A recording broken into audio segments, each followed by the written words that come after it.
Om Niranjanam Nityamanand Anantarupam Bhaktanukampa Dhrita Vigraham Vai Ishavataram Parameshamidhyam Tam Ramakrishnam Shirasa Namami. For the next 40 minutes, we are going to discuss japam. She's telling me I should speak louder.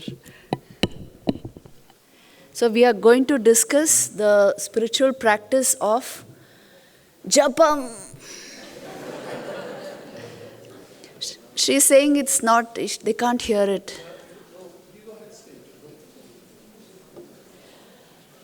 So this chanting of the divine name or chanting of the mantra, japa, what is called, it is the most important upasana technique of our order.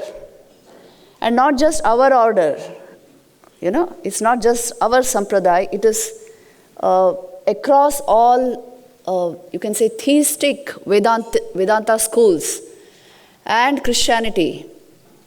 This is the most important upasana technique, method of practice. So what gives it this very important place? The chanting of the name of God or a mantra which has the name of God, and a few other things like bijaksharas will be there, salutation will be there. So what is it that makes this so significant? It is the understanding that nama nami ak. His name and he himself, the Supreme Lord and his name are one and the same thing.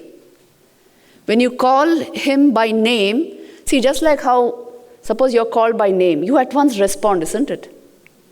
We are sort of identified with name. So also God is identified with the divine name. And that's the best and easiest way to call him. This is the understanding. So just doing japa, see, what can be easier than this? You got the name of God, and from time to time you're just using that name, just calling on him, using that name, and he materializes. The realization of God is possible just through japa. Mother used to say, japat siddhi, japat siddhi, japat siddhi. It's the easiest way to approach God, and that is why you see this has great significance. The mantra or the name of God has inherent mystical power to unravel the consciousness of the deity. So we can use the mantra like that. But for that we'll have to know a whole lot of things about the mantra, how it works, what is mantra shastra, the science behind japa. And we'll also discuss briefly the I want to discuss the neurophysiology of japa. What exactly happens to the brain when you do japa? And then we will actually try to do japa for a couple of minutes. We'll use a mantra. So just so that the technique is very definite in our mind. Many times, people take a mantra, then they don't commit themselves to it. After some time, they feel it's not working. Then you go to some other sampradaya or some other guru. Don't do this. You must dig in one place for the mantra to bear fruit. And if the mantra is conjoined with our pran shakti, then it yields its power. Usually people, that's why I want to discuss that mantra shastra here.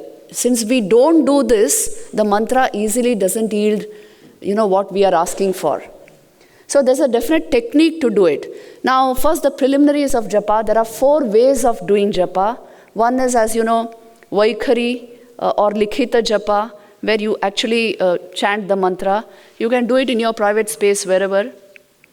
And then there is the upamshu, that is, upamshu japa is when you move your lips but you're not uttering the mantra. And then you do it manasika way, that is mental japa, which is what most people do. And then there is ajapa japa, when the mantra spontaneously reverberates in the heart. And you feel the peace and bliss right in your heart due to the spontaneous flow of the mantra there. That is ajapa japa. It's a very advanced stage. It is the fulfillment of japa. Ajapa it is called, which means you are not doing it, but it's happening. So these are the ways in which japa is done. How do you do japa? You can use your fingers, you can use the mala. Every mala, mala is mantra specific, which means for one particular mantra, you have to use one mala, one particular mala. You can't do many mantras on the same mala. You usually face north or east, preferably east, when you do japa, because there's some science behind it. According to the Earth's magnetic field, this has been decided. Facing east, japa is done, or north. And then what is its effect on the mind?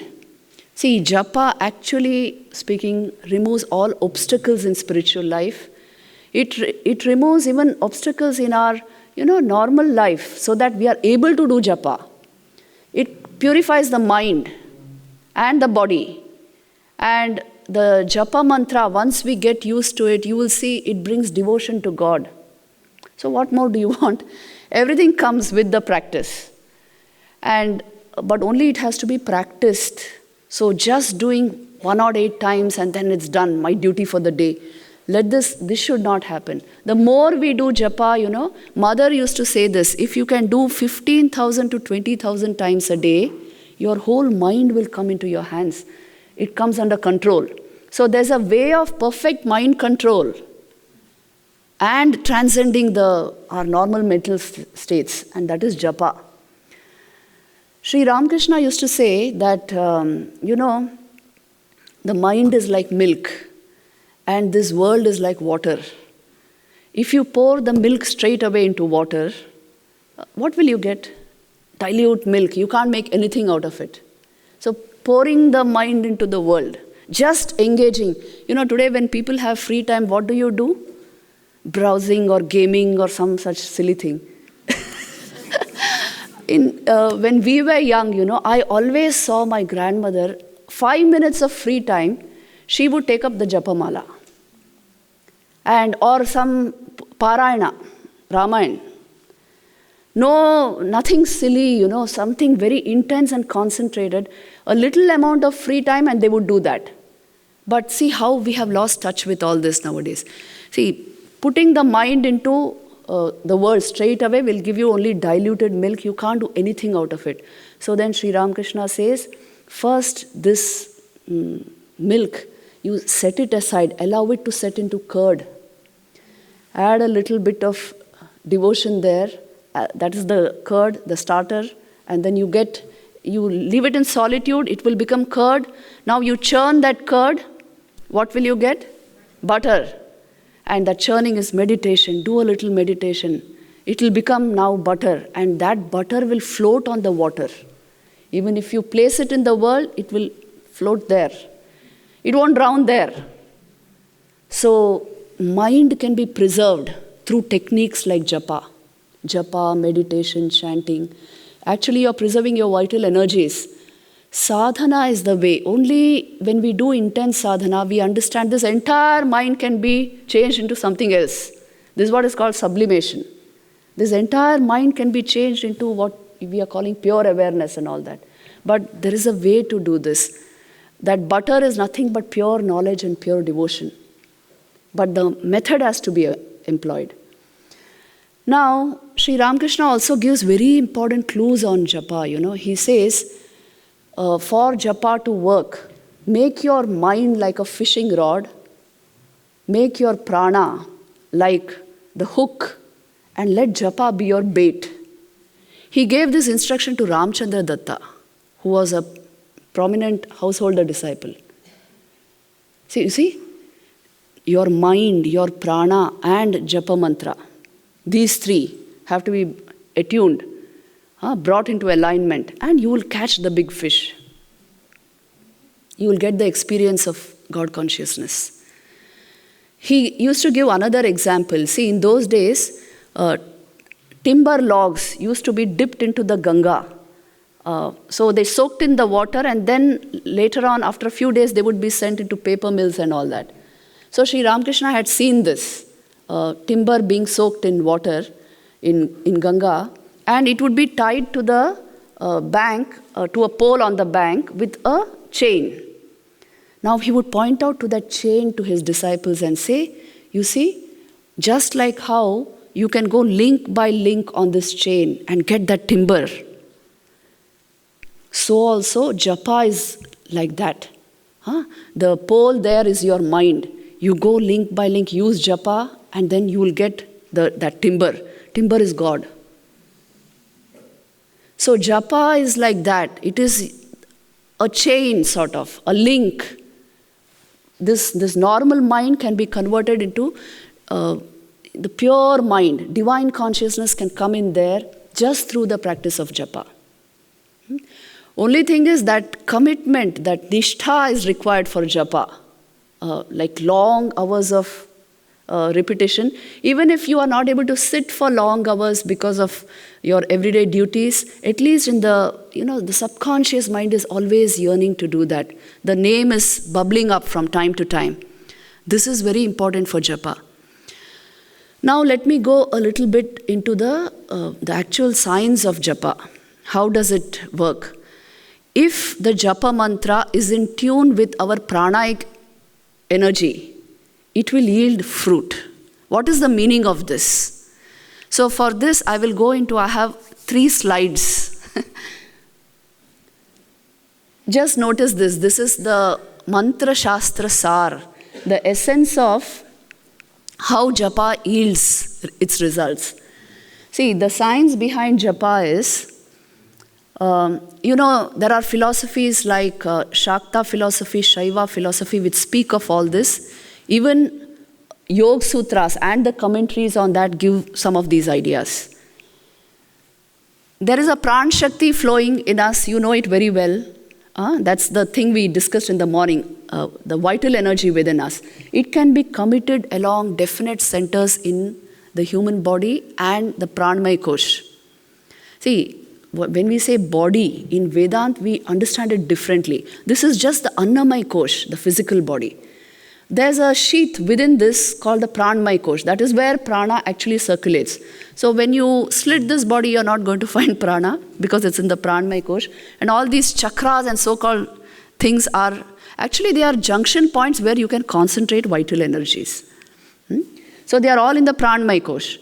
Now, according to this mantra shastra, see, that center where you can concentrate prana to yield higher awareness. You can take prana roughly to mean mind, because Sri Ramakrishna used that kind of a terminology. He said when the mind is concentrated in the heart, then you get the first experience of light. Okay? So prana, its highest expression is mind. So the idea they are giving us is, if pranic energy is concentrated at the heart center, see, that's why that heart is luminous there, then it will generate what is called Nada Shakti or Chit Shakti. The Shakti that yields Chit. That vitality will unravel pure consciousness. It will yield pure consciousness. And that center is actually called Bindu. It's a technical term in those philosophies. The point where Jivatman is revealed, represented as located in the Anahata Chakra. Now this very energy can also be raised to the Agnya Chakra between the forehead. And that is given the name Parabindu. It represents the Paramatman, and it is supposed to be the Agnya Chakra. See, this is just the terminology they are using to explain a few concepts, okay? So Chit Shakti has to be essentially awakened, which means japa is done in a particular way. The heart center is to be activated. Just doing japa, without any concentrated attention anywhere, with a discursive state of mind, the japa mantra will not work. It's something very sacred. Why is it that our japa does not work? Because Chit Shakti is not generated. Our pranic energy is not, concentrated in a particular way. Yes, it is all scattered all over the system. And half-heartedly we are doing japa. Obviously, it's going to yield very little. So you see, this is the first precondition for japa to work. Chit Shakti is to be awakened at the heart center, which means you have such focus now at the heart, and you keep it active through the japa mantra that it gets energized and finally it opens up. So go to the next slide. You see, That very Nada Shakti or Chit Shakti splits into word and meaning. Now you know just by the reverberation of the mantra in your heart. This is the mystic power of the mantra called Vachak Shakti. The mantra has inherent power, I said. That is called Vachak Shakti. The power of any word to reveal meaning is called Vachya Shakti. Yes? Now suppose I say mic. I know very well this instrument is what is meant to augment sound, and it's called mic. Every word reveals meaning, but in addition to meaning, the mantra reveals what is its own mystic power, which is the power to make you enter into higher awareness, higher consciousness of the deity, provided you respect that Vachak Shakti, which means in that particular way you are performing japa. Are you getting this point? It is only when Chit Shakti and Vachak Shakti unite that the japa will yield fruit. Usually our Chit Shakti is hardly there. Even concentration is not there. What is the sign that we are vitally alive from within? You are very focused. You are absolutely concentrated, and in a particular way you are doing the japa. If this is not happening, Vachak Shakti alone will not yield fruit. So you see here why we have put those images is, even anahata or this what is called sphuran in Vedanta is nothing but this Vachak Shakti being revealed from the heart center through the power of the mantra japa. This is a perfect possibility. Anyone can do it. Only thing is prana is to be maintained at the heart so that it becomes Chit Shakti. That energy which will yield Chit, the highest consciousness. Then you combine it with Vachak Shakti by repetition of the mantra again and again.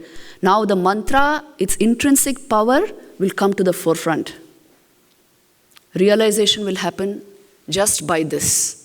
But if our Chit Shakti itself is not manufactured, or it's all over the place, utterly unconcentrated, and check and see if this is true or not with our normal life.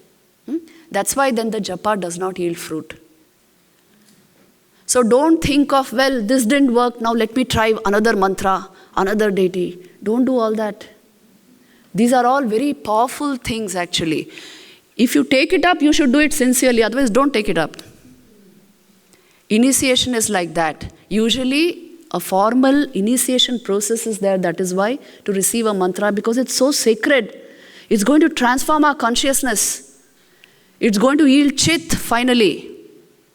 And that's why it's sacred. So it is kept secret. And so that level of commitment should be there. Then only you take initiation. And from people who are authorized to give it. So even the Guru Shakti is there behind all this. The power of the Guru. So with that reverence and sacredness, if it is taken and done, then it will definitely yield fruit. Go to the next slide. See, why japa? Chit Shakti has to be augmented between the Bindu and the Para Bindu. This is the language of that Mantra Shastra. Through sadhana, which is the practice of the japa of the mantra. When Chit Shakti and Vachak Shakti combine, realization of the mantra happens. A sure sign of this is the spontaneous welling up of anahata dhvani or sphuran of the mantra from the heart center. This is ajapa japa, which is the fulfillment of the process of japa. So when japa is not working, we should know why it is not working. When it is working, well, you will know it just by ajapa japa. Yes? Now, the neurophysiology of japa tells us that, they have studied brains of people who are in deep japa or meditative state, meditative awareness. Now, what happens is there is very high PFC, prefrontal cortex activation, automatically.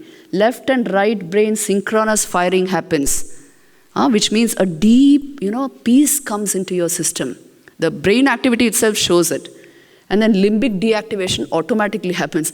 The limbic brain is home to our survival and emotional instincts. That is just put down.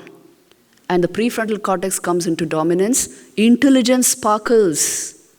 Because it's all to do with awareness finally, Japa at this level will yield awareness. So there is a definite way of doing japa. Now we will just practice this a kind of japa for 5 minutes, just as a trial to help us understand. Because what happens is many times we take the mantra, but we are in a hurry to finish it, right? Am I right? Morning and evening, I have just 15 minutes. Huh? Somehow I do something. Many people don't do it in the evenings. Just morning somehow, before breakfast, rushed through japa. Don't do it that way. Its purpose, its meaning, everything is revealed only when you do it steadily, consciously, and in the way it is described here. However mystical this may appear to you, it is a fact that it yields awareness. You only become deeply conscious from within when you do japa like this. So I will take up the mantra Om Namah Shivaya, just as a sample, for us to try some japa here. Only thing is, see, we do this mantra in the Himalayas, where I live, is in the shrine room, we do Om Namah Shivaya for a long time. Together, all the monastics, we sit and do this. And after that time, you really feel the supreme stillness of Himalaya. Huh? So this stillness will come into our being if japa is done the way it is to be done. It is to be combined with pran shakti, the flow of energy in our own system. It's not just lip movement. And then it will definitely yield stillness and awareness within. It may appear very complicated, all this, but it's very simple if you do it properly. You just augment awareness, that's all. That's the bottom line. So let's do Om Namah Shivaya. I'll repeat and I'll first say it, and then just the way I say it, you can repeat after me. For the next at least 4 minutes, we are going to do this. Until I say, now we will just meditate.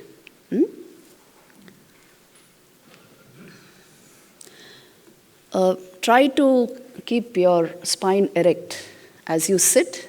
This is important because, you see, for the free flow of prana, this is important.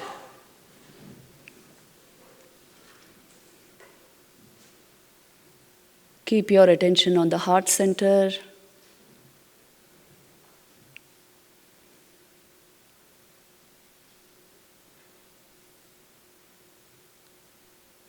And now just imagine the mantra vibrating in your heart, and we will repeat it. Om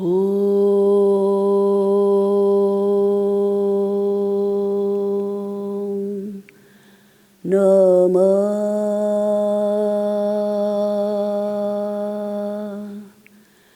Shivaya.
Shivaya.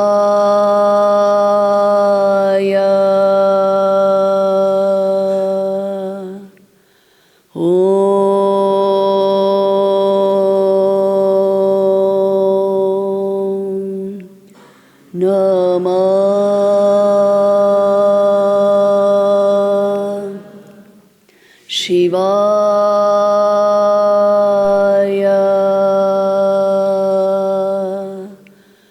Om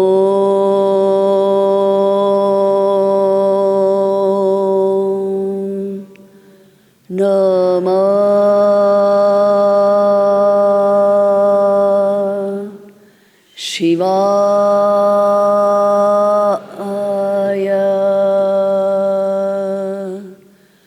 Om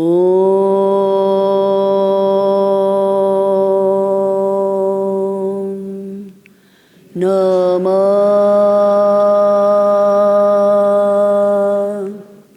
Shivaya.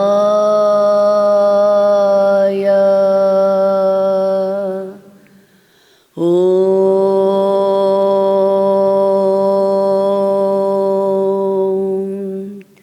Namah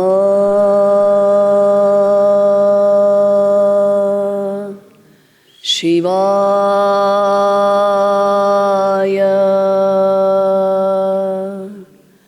Om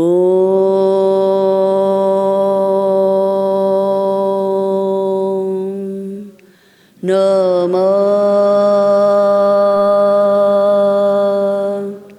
Shivaya.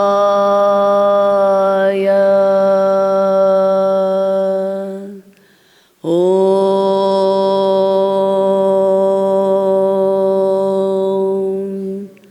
Namah Shivaya.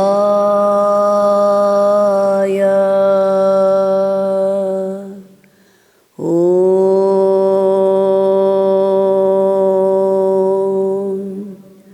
Namah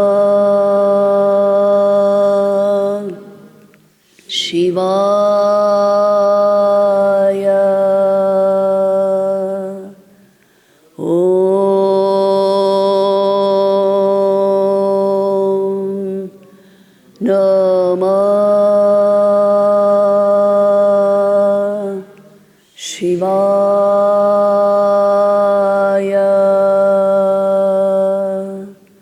Om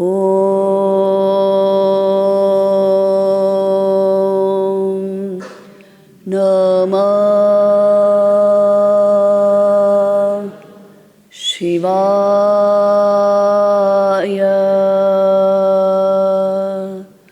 Om Namah Shivaya.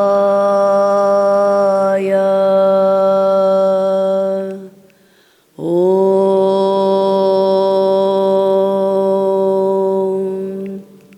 Namah Shivaya.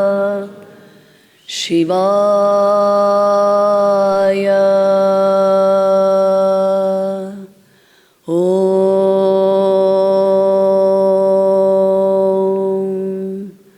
Namah Shivaya.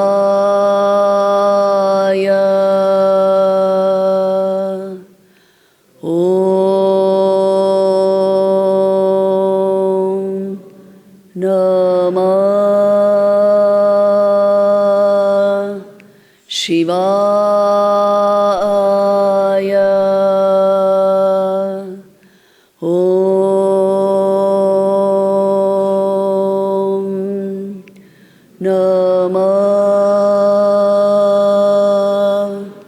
Shivaya.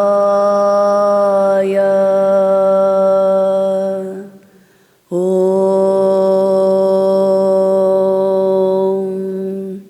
Namah Shivaya. Om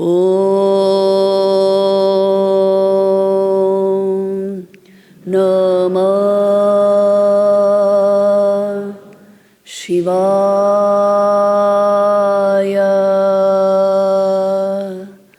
Om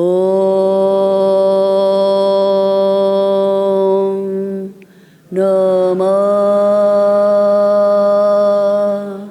Shivaya.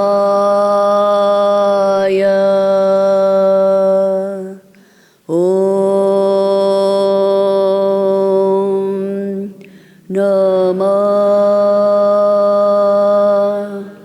Shivaya.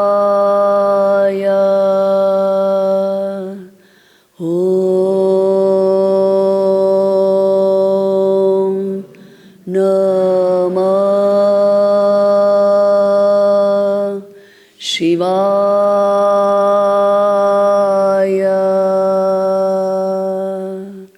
Just meditate now. Just meditate and watch your state of mind.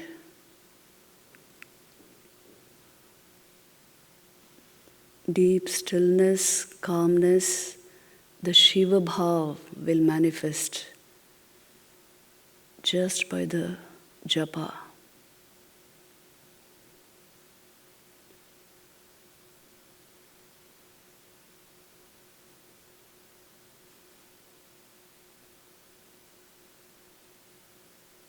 When you apply Chit Shakti, the Vachak Shakti bears fruit. So do japa with a lot of energy and concentration. And just watch your state of mind.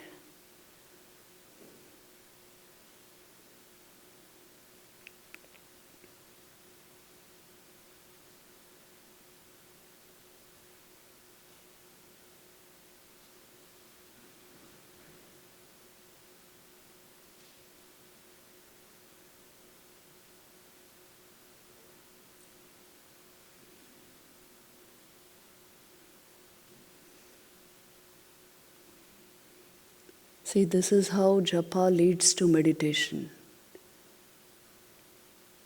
After the chanting of the mantra, you will see the mind naturally becomes calm, meditative, there's a higher awareness, there is divine consciousness reflected there.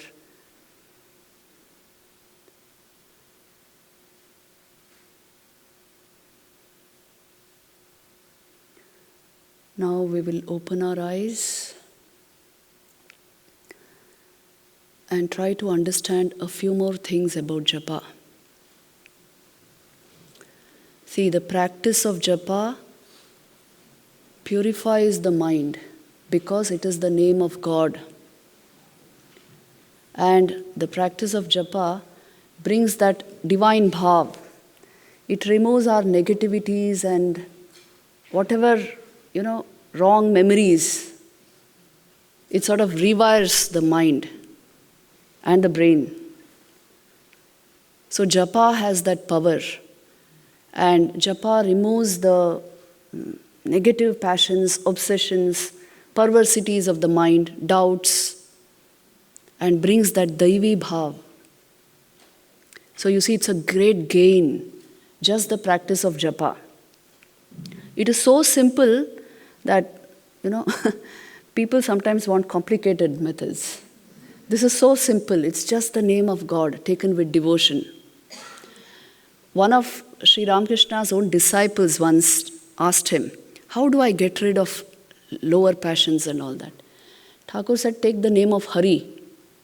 And this young man thought that, why so many people take the name of Hari? And why is it that they are still the same? How will it remove all my negativities? But he did it. And he found that really cleared the mind like nothing else. The name of Hari, Harinam, that is the secret of bhakti. So I will conclude this session with a story on Harinam. It's a real story which happened in the life of Sanatan Goswami. You have heard that name? He was the Parsha, the close disciple of Sri Chaitanya Mahaprabhu, 16th century India. So he was sent into Vrindavan for spiritual practice, and also, they were reviving those spots where Krishna Leela had happened. So Sanatan Goswami was sent there, and what he would do was, he would sit in his kutia. Even today, if you go to Vrindavan and ask for Sanatan Goswami's kutia, they will show you a spot just next to the Yamuna. So he would sit in that kutia, it's a small hut, and he would practice his mantra, japa mantra, for hours and hours, and their minimum was 3 lakh japa. Just imagine, huh? So the whole mind got, imbued with that bhav. Day and night he would sit like this and keep doing this. You may say, we don't have the time for it, Mataji, but just listen to the story. It's an inspiration. And then he would keep doing this, and all the villagers there knew that he was a great saint, all the time absorbed in this. One day it so happened, when he was sitting with his mala, a villager came into his premise, and he came to the saint and he said, he fell at his feet and said, "You must help me. I'm in great trouble. Please help me with this." And then Sanatana Goswami didn't even open his eyes. But after some time, because this man was pleading, he opened his eyes, and then this man said, "See, I badly require money for something. I badly require money. Please give me some money." Now, he couldn't even speak actually, Sanatana Goswami, because he was so absorbed deep within himself. But still and this man was pleading in such a way, so he just pointed out like this to something fallen in the garden there. Now this man at once hurried there and tried to dig and see what is there. So the story goes that he found the philosopher's stone. Do you know that? It has the power to convert any metal into gold. So they say in those days they had that knowledge of alchemy, but some say it was a bar of gold. Whatever it was something very precious. But like this, thrown out of his hut and into the garden and left uncared there. So anyway, he jumped on it and he took it and he saluted the saint and he headed back home. As he was going back home, he suddenly thought, how strange this saint is. He has this precious thing, but he's thrown it outside like this. He doesn't care for it. And he's telling me, take it and go all by signs, And he's not at all worried. What does he have after all? And still he's not bothered about keeping this at least in his home.